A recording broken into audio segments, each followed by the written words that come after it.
La Voz de América presenta.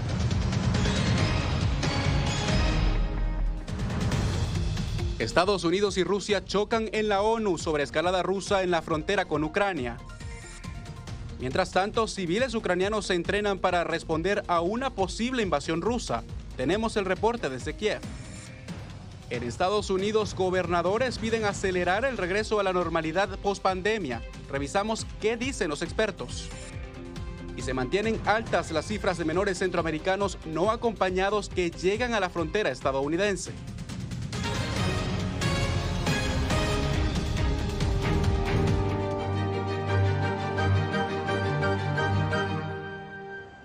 Bienvenidos a una nueva emisión del Mundo al Día. Desde Washington les acompaña Jorge Agobián. Comenzamos con la persistente tensión por una posible invasión rusa a Ucrania. Eso fue tema de discusión este lunes en el Consejo de Seguridad de Naciones Unidas. Estados Unidos logró que se llevara a cabo una reunión pública, esto pese a los esfuerzos de Rusia para impedirlo. Y precisamente desde Naciones Unidas nos acompaña Celia Mendoza. Bienvenida, Celia. Tú estuviste hoy siguiendo esta reunión. ¿Qué se logró?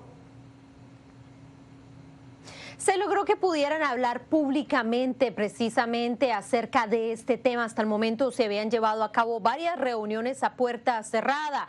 Tanto fue así que el gobierno de Vladimir Putin intentó evitar que esto se llevara a cabo con un procedimiento de voto. 10 votos a favor, 2 en contra y 3 abstenciones. Esto evidencia realmente la situación en la que se encuentra actualmente el tema de Ucrania dentro de Naciones Unidas y los esfuerzos que ha venido haciendo Estados Unidos para que sea reconocido. Seguimos esperando que Rusia elija el camino de la diplomacia sobre el camino del conflicto en Ucrania, pero no podemos simplemente esperar y ver. Es crucial que este Consejo analice el riesgo que su comportamiento agresivo y desestabilizador genera en todo el mundo. La embajadora de los Estados Unidos, Linda Thomas-Greenfield, instó a Rusia en el marco del Consejo de Seguridad a dar respuestas acerca de la masiva movilización de personal y equipo militar a la frontera con Ucrania. Esto tras el intento del representante ruso Vasily Nevencia de bloquear esta sesión pública, afirmando que busca generar histeria sin fundamento. Realmente no entendemos de qué amenazas, provocaciones y escaladas de Rusia se está hablando. El embajador de Ucrania ante la ONU, Sergei Kilitska, denunció el aumento de soldados rusos en la frontera con Ucrania, campañas de desinformación y la búsqueda de pretextos para lanzar un ataque en su territorio. Si los funcionarios rusos hablan en serio cuando dicen que no quieren una nueva guerra, Rusia debe continuar con el compromiso diplomático y retirar las fuerzas militares que ha acumulado a lo largo de las fronteras ucranianas en los territorios temporalmente ocupados. A pesar de los esfuerzos diplomáticos, Estados Unidos puso a tela de juicio el compromiso real de Rusia con una solución diplomática al denunciar un incremento de los refuerzos militares rusos. Tenemos evidencia de que Rusia tiene la intención de expandir su presencia con más de 30.000 soldados cerca de la frontera entre Bielorrusia y Ucrania, a menos de 2 horas al norte de Kiev, para principios de febrero. No hay prueba que confirme tan grave acusación.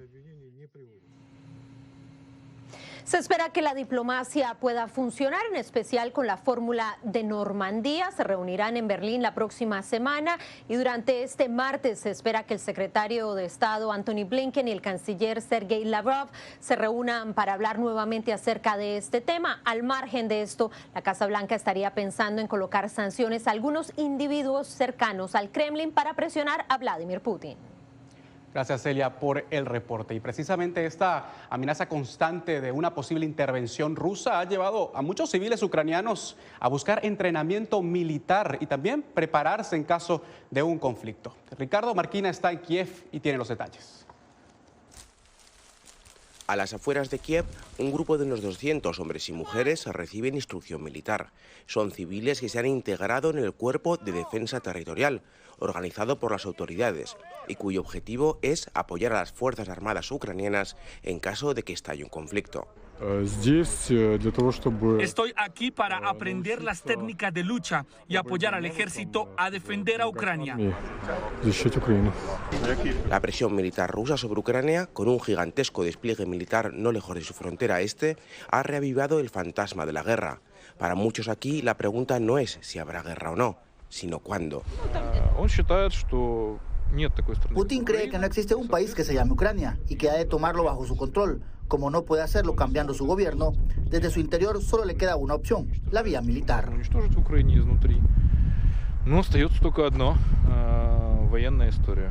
Después de más de una semana de pánico en los medios, los encargados de estos entrenamientos quieren disminuir la tensión y aseguran que hay que evitar el nerviosismo.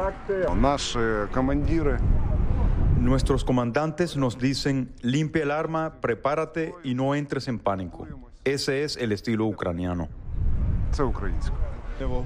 Mañana estos hombres y mujeres volverán a sus puestos de trabajo en la ciudad, mientras en Moscú y en Washington continuará el tira y afloja geopolítico que podría empujarles a la guerra. Ricardo Marquina, en Kiev, Ucrania, para La Voz de América.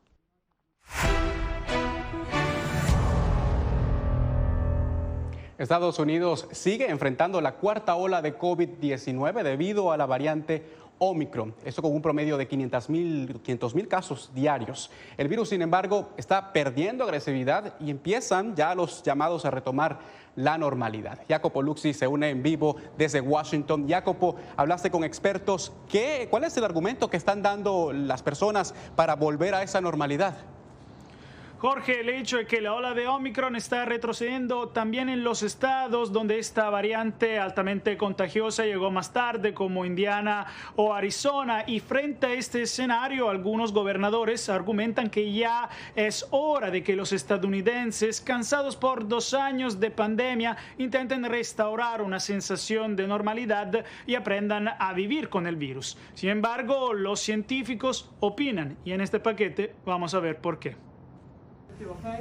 Estados Unidos sigue en una posición precaria en su lucha contra el COVID-19, ya que los hospitales permanecen sobrecargados y las muertes superan las 2.500 diarias. Aunque los nuevos casos estén finalmente disminuyendo a nivel nacional, siguen siendo mucho más altos que en cualquier otro periodo de la pandemia. Además, la propagación de una subvariante de Omicron, que parece ser aún más contagiosa, ha llevado a algunos expertos a advertir que la ola invernal podría desaparecer más tarde de la previsión original.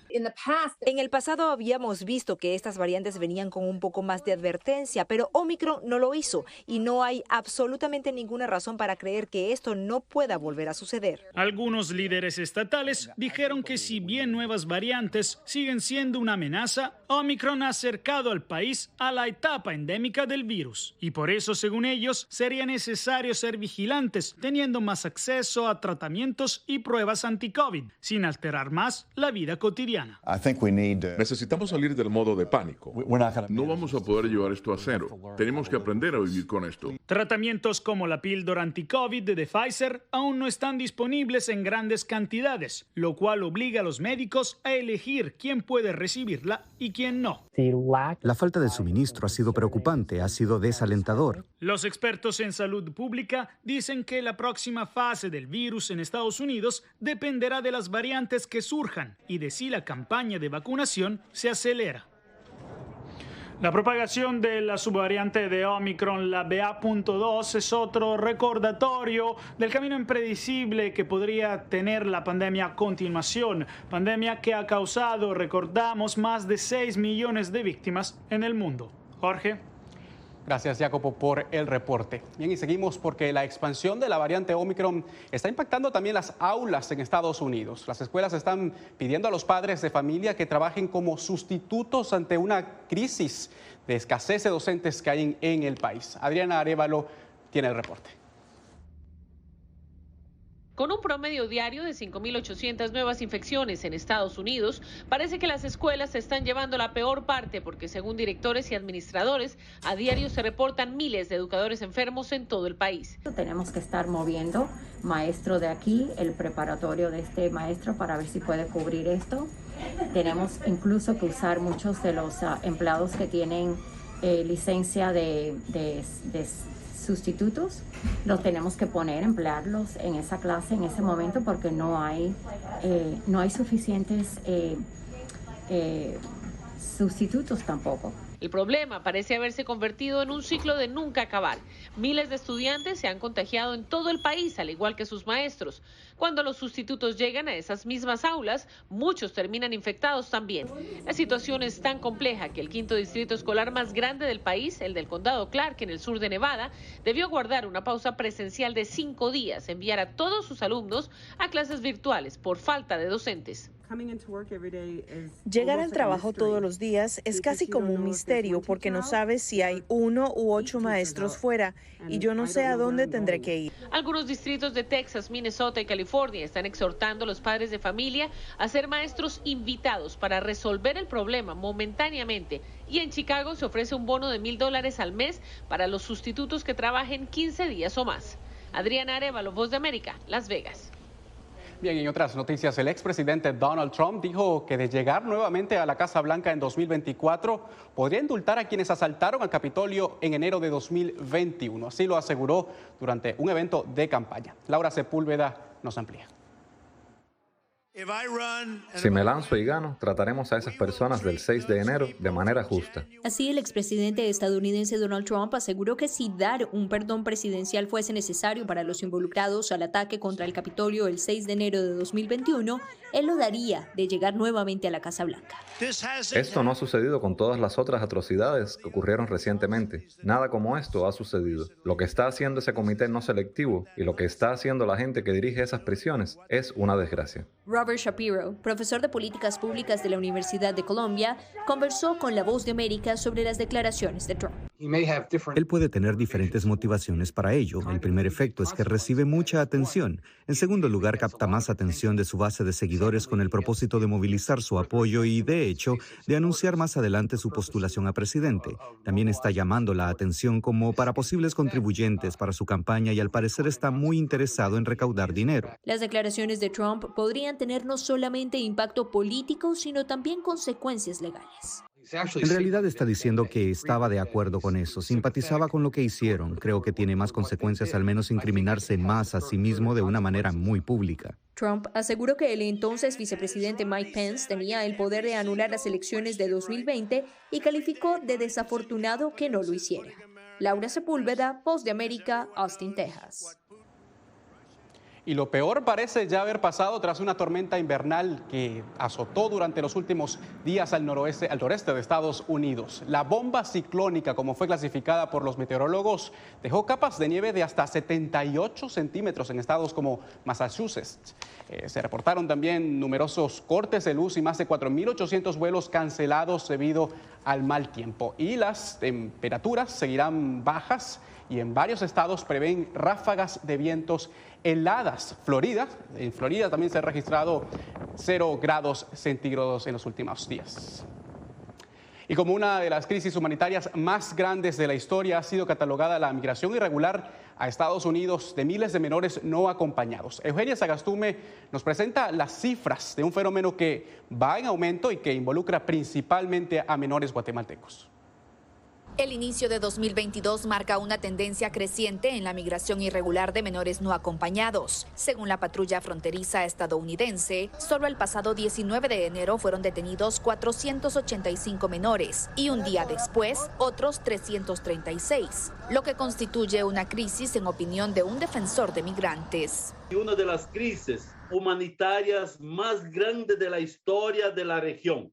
La patrulla fronteriza reporta que, en comparación al año anterior, aumentó un 172% la detención de menores no acompañados en lo que va del año fiscal 2022, que en Estados Unidos empezó en octubre pasado. Para Berceletti, este fenómeno se da porque los menores, a su corta edad, ven la migración como una alternativa de mejores oportunidades de vida. Los niños también tienen sueños, los niños también quieren un futuro mejor. El analista Fernando Castro atribuye la tendencia a que el gobierno de Joe Biden permite el ingreso a Estados Unidos de menores que lleguen solos a la frontera sur. Mientras el gobierno de Estados Unidos no ponga un hasta aquí a que los menores migrantes no sean retornados, la migración va a continuar. La patrulla fronteriza reporta 38.000 menores no acompañados detenidos desde octubre de 2021, de los cuales 16.000 son guatemaltecos. Eugenia Sagastume, Voz de América, Guatemala. Y a partir de septiembre podrían aumentar de 160 a 245 dólares las tarifas de casi todas las visas de no inmigrantes para Estados Unidos. Esto incluido también la visa de turismo. Algunas visas de trabajo también están en esta lista. La propuesta del Departamento de Estado estará abierta a debate hasta el 28 de febrero. Y bien, si estas tarifas son aprobadas, prepare su bolsillo si está pensando en solicitar una de estas visas, porque en septiembre entrarían en vigencia estos nuevos precios. Y quédese allí porque en breve las razones que llevaron a la presidenta hondureña Xiomara Castro a mantener su relación con Taiwán. Ya venimos.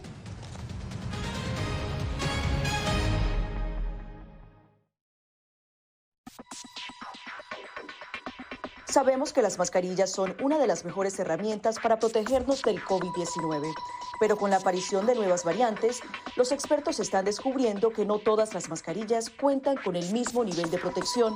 Las mascarillas de respiración, como por ejemplo la N95 y la KN95, son las que brindan el máximo nivel de protección contra todas las variantes de COVID-19. Las mascarillas N95 son certificadas en Estados Unidos y tienen correas que van alrededor de la cabeza, mientras que las mascarillas KN95 se fabrican en China y cumplen las normas creadas por ese país.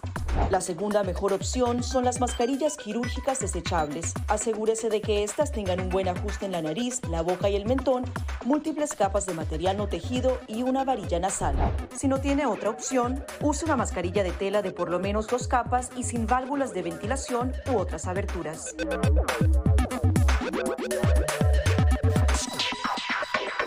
Antes de tocar la mascarilla, límpiese las manos con un desinfectante a base de alcohol o con agua y jabón y compruebe que la mascarilla no tenga roturas o agujeros. Para una mascarilla de tela, ajústela de manera que cubra la boca, nariz y barbilla sin dejar huecos a los lados y coloque las tiras por detrás de su cabeza o de sus orejas. Para una mascarilla médica, verifique qué lado de la mascarilla corresponde a la parte superior. Este suele ser el lado que tiene la tira de metal. Determine cuál es la parte interior, normalmente la parte blanca. Ajústese la mascarilla en la cara de modo que cubra la nariz, boca y barbilla, asegurándose una vez más de que no haya huecos entre su cara y la mascarilla. Coloque las tiras por detrás de su cabeza u orejas y ajuste la tira de metal para que se amolde a la forma de la nariz. Finalmente, antes de quitarse la mascarilla, lávese las manos con un desinfectante a base de alcohol o con agua y jabón.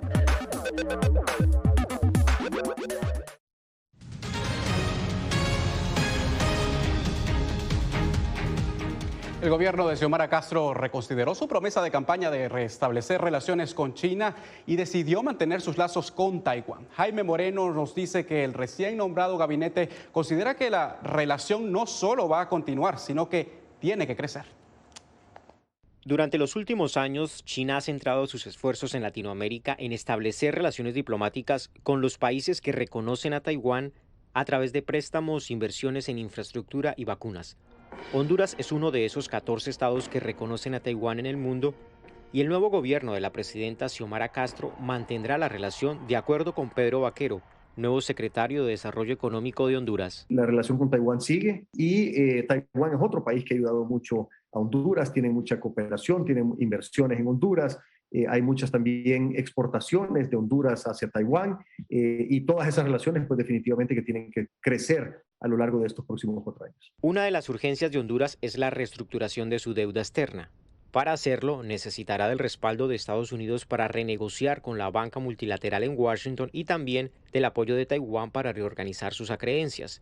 La deuda bilateral con Taiwán es alta y daríamos un paso en falso en las relaciones internacionales, porque Taiwán también es miembro extrarregional del Banco Centroamericano de Integración Económica, que es una de las fuentes de las pocas fuentes de financiamiento que tienen nuestros países. El ex canciller Paz agrega que la relación con Taiwán debe cuidarse porque hace parte de la solución para reorganizar la deuda de Honduras, que durante la pandemia se disparó en casi 10 puntos porcentuales, llegando a 57,4% con relación al Producto Interno Bruto, lo que le da poco margen de maniobra al nuevo gobierno para ejecutar su agenda social. Desde Washington, Jaime Moreno, Voz de América. En Nicaragua, el gobierno de Ortega ignora el llamado de la OEA para sostener un diálogo diplomático que pueda ofrecer una salida a la crisis política en ese país. Donaldo Hernández tiene el informe. Daniel Ortega sigue sin responder a la solicitud del secretario de la Organización de Estados Americanos, Luis Almagro, quien pide enviar una misión del organismo con el claro propósito de restablecer la institucionalidad en Nicaragua. El exmilitar Roberto Zancan opina que el mandatario nicaragüense seguirá adelante para abandonar la OEA y además se prepara ante una eventual suspensión de Nicaragua en los tratados comerciales con Estados Unidos y Europa. Ortega está pensando en, primero, la salida de la OEA. Segundo, en que va a salir del CAFTA, de que va a salir del ADA. Y en consecuencia, que él tiene que prepararse para un nuevo escenario internacional. Según Zancan, incluso el gobierno de Daniel Ortega ya tiene asegurado su apoyo en la Organización de las Naciones Unidas. El apoyo de China, el apoyo de Rusia, que son miembros del Consejo de Seguridad. Y puede bloquear cualquier resolución que haya en contra de Nicaragua. Mientras, diputados oficialistas aseguran que pese a las presiones de Estados Unidos, Europa y la OEA, Nicaragua logrará recuperar su estabilidad económica con el fortalecimiento de sus relaciones con China y Rusia. Algunos catastrofistas, malos hijos de Nicaragua, deseaban que el país se estancara, se expandiera la pobreza al promover agresiones y bloqueos económicos contra nuestro país por mezquindad política y también por vendepatrismo. La oposición sigue demandando a la comunidad internacional ejercer mayor presión sobre el gobierno sandinista, que se aseguró 5 años más en el poder en un proceso electoral considerado ilegítimo. Donaldo Hernández, Voz de América. Más adelante, una propuesta legislativa en Bolivia propone pena de muerte y castración química para agresores de mujeres. No se lo pierda, ya venimos.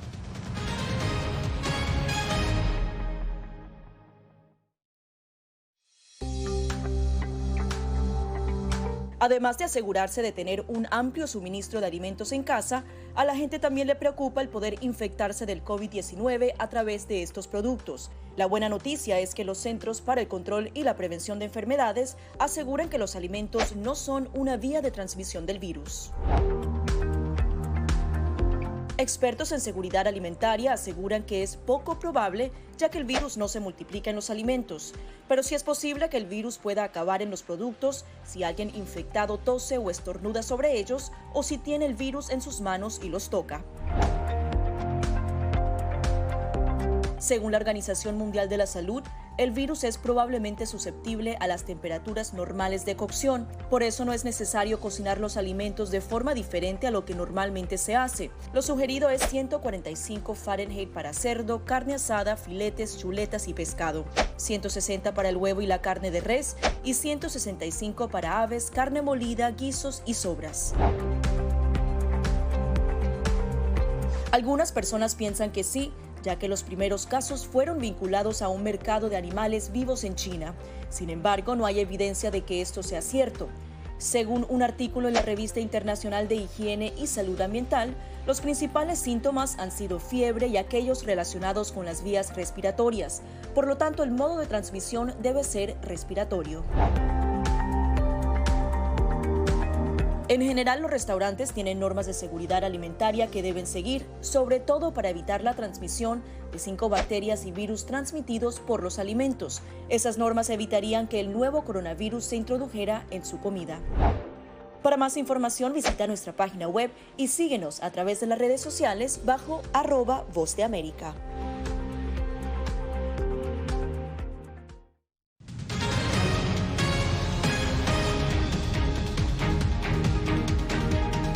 En Bolivia, la Administración de Justicia está en la mira luego de que un caso destapara hechos de extrema violencia contra mujeres y una presunta red de corrupción en los juzgados. Una propuesta legislativa propone castración química para los agresores, como nos cuenta Fabiola Chambi.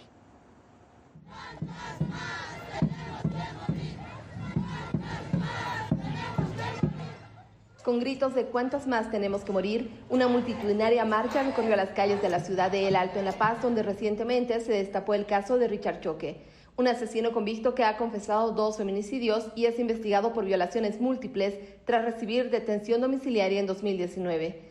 Este estremecedor caso conmocionó a la sociedad boliviana. plata hay justicia, para los que somos pobres no hay justicia, señorita, para los pobres. Por eso tengo esperanza de que aquí puede estar mi hija. El juez que conoció el caso de Choque ya está imputado por prevaricato. El ministro de Justicia, Iván Lima, dijo que estamos ante un iceberg de corrupción y anunció una evaluación a más de 1,000 jueces. Es definitivamente una organización criminal y tenemos que ir desmantelándola y destruyéndola porque no hay otra manera que cambiemos la justicia. Mientras tanto, el senador opositor Eric Morón presentó una propuesta para que exista cero tolerancia ante la violencia. He presentado también con esta preocupación nuevamente el anteproyecto de ley de cadena perpetua y castración química para que entre al debate. Las investigaciones apuntan a que existen más víctimas, mientras madres siguen buscando en la vivienda de este criminal alguna pista para encontrar a sus hijas desaparecidas. Fabiola Chambi, Voz de América, Bolivia. En breve, ¿sabía que las tortugas marinas nos pueden salvar de las catástrofes naturales? Pues quédese con nosotros porque al regreso le explicamos.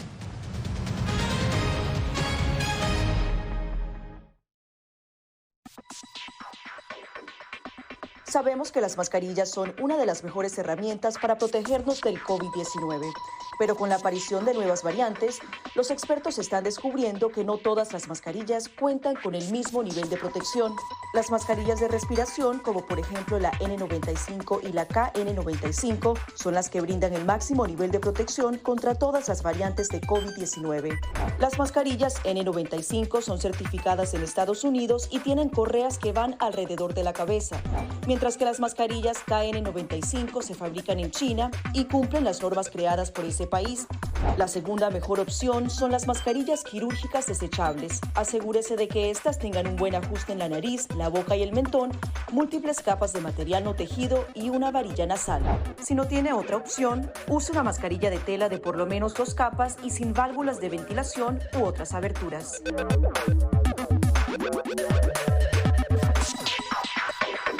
Antes de tocar la mascarilla, límpiese las manos con un desinfectante a base de alcohol o con agua y jabón y compruebe que la mascarilla no tenga roturas o agujeros. Para una mascarilla de tela, ajústela de manera que cubra la boca, nariz y barbilla sin dejar huecos a los lados y coloque las tiras por detrás de su cabeza o de sus orejas.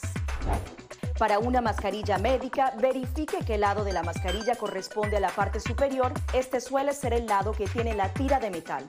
Determine cuál es la parte interior, normalmente la parte blanca. Ajústese la mascarilla en la cara de modo que cubra la nariz, boca y barbilla, asegurándose una vez más de que no haya huecos entre su cara y la mascarilla. Coloque las tiras por detrás de su cabeza u orejas y ajuste la tira de metal para que se amolde a la forma de la nariz. Finalmente, antes de quitarse la mascarilla, lávese las manos con un desinfectante a base de alcohol o con agua y jabón.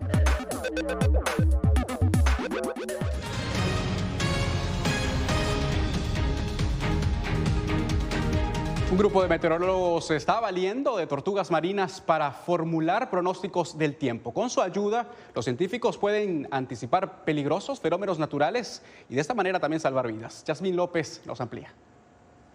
Gracias a un programa llamado Storm, creado entre el Centro de Atención Quelonia y la Universidad de La Reunión, las tortugas marinas que realizan su paso migratorio por las aguas del Océano Índico son utilizadas como transmisor de las condiciones meteorológicas al interior del mar.